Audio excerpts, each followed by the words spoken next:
দার্জিলিং এ site scene ঘুরতে এসে আমরা চলে এসেছিলাম একটা বৌদ্ধ টেম্পলে, যেখানে কিনা একদমই আওয়াজ করা যাবে না, তাই এখানে আমি কোনো রকম ভয়েস ভিডিও করিনি, বাড়ি এসে তার ভয়েস দিলাম। তো দাঁড়িয়ে পড়েছি একটা কোল্ড ড্রিঙ্কস খাওয়ার জন্য।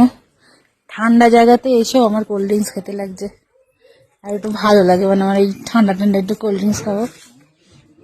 চলো, বিকেল বিকেল বেরিয়ে পড়েছি, কিন্তু বিকেল না, এখন প্রায় সন্ধ্যা হয়ে গেছে। তো বেরিয়ে পড়েছি হচ্ছে এই যে যেখানে দার্জিলিং একটু কম দামে জিনিস পাওয়া যায় কিনতে, সেরকমই জায়গায়। তো চলো গিয়ে দেখি কতটা কম দামে কি কি জিনিস পাওয়া যায়, তোমাদের সাথে শেয়ার করব। চলো দেখে নি।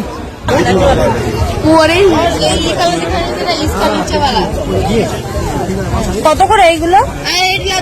কত করে এগুলো? কত কত করে কত করে বলছে? 500। দেখো চাদর আছে, বিভিন্ন দামের চাদর, তাই তো 550, 200, 250, যে যেরকম নেবে, অনেক কিছু আছে চাদর। এই চাদরটাও আমার ভালো লেগেছে দেখতে, তো দেখা যাক এই চাদরটা।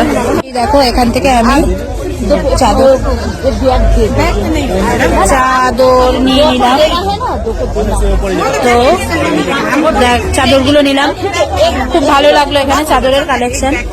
চলে এসেছি আরো একটা মার্কেটে, যেখানে সোয়েটার, চাদর সবকিছু বিক্রি হচ্ছে, ভালো লাগছে চাদর। তো এই দেখো 100 টাকা করে টুপি, এখানে আরো কত কিছু আছে।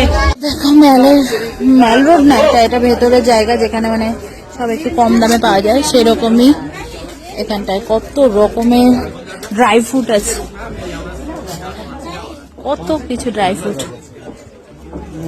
এটা বেশ ভালো লাগে, কিন্তু এটা মনে হয় কালার দেওয়া নাকি কিউই।